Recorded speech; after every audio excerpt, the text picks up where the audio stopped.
20. One day, as Jesus was teaching the people in the temple courts and proclaiming the good news, the chief priests and the teachers of the law, together with the elders, came up to him. "Tell us by what authority you are doing these things," they said. "Who gave you this authority?" He replied, "I will also ask you a question.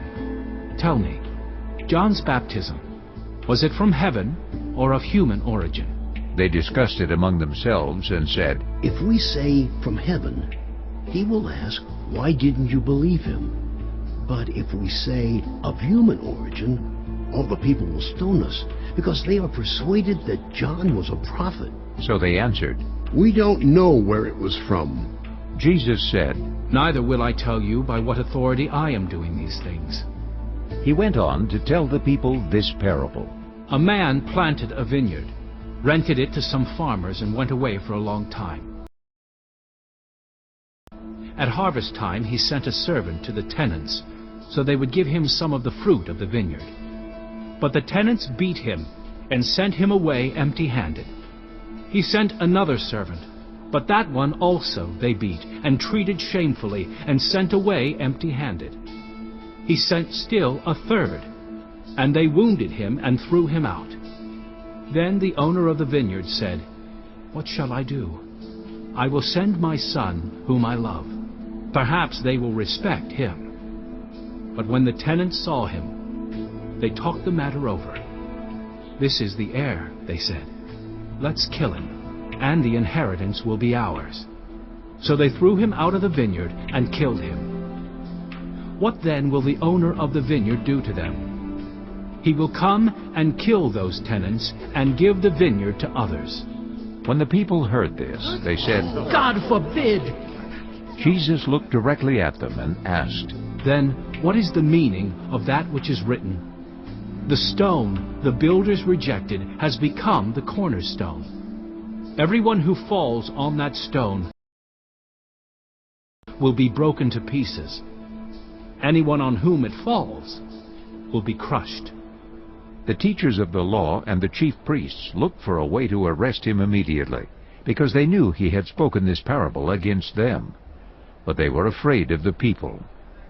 Keeping a close watch on him, they sent spies who pretended to be sincere. They hoped to catch Jesus in something he said, so that they might hand him over to the power and authority of the governor. So the spies questioned him. "Teacher, we know that you speak and teach what is right, and that you do not show partiality, but teach the way of God in accordance with the truth. Is it right for us to pay taxes to Caesar or not?" He saw through their duplicity and said to them, "Show me a denarius. Whose image and inscription are on it?" "Caesar's," they replied. He said to them, "Then give back to Caesar what is Caesar's, and to God what is God's." They were unable to trap him in what he had said there in public, and astonished by his answer, they became silent. Some of the Sadducees, who say there is no resurrection, came to Jesus with a question. "Teacher," they said, "Moses wrote for us that if a man's brother dies and leaves a wife but no children, the man must marry the widow and raise up offspring for his brother. Now, there were 7 brothers. The first one married a woman and died childless. The second and then the third married her, and in the same way the 7 died, leaving no children. Finally, the woman died too. Now then, at the resurrection, whose wife will she be, since the 7 were married to her?" Jesus replied, "The people of this age marry and are given in marriage. But those who are considered worthy of taking part in the age to come and in the resurrection from the dead will neither marry nor be given in marriage. And they can no longer die, for they are like the angels. They are God's children, since they are children of the resurrection. But in the account of the burning bush, even Moses showed that the dead rise, for he calls the Lord the God of Abraham and the God of Isaac and the God of Jacob. He is not the God of the dead, but of the living, for to him all are alive." Some of the teachers of the law responded, Well said, teacher. And no one dared to ask him any more questions.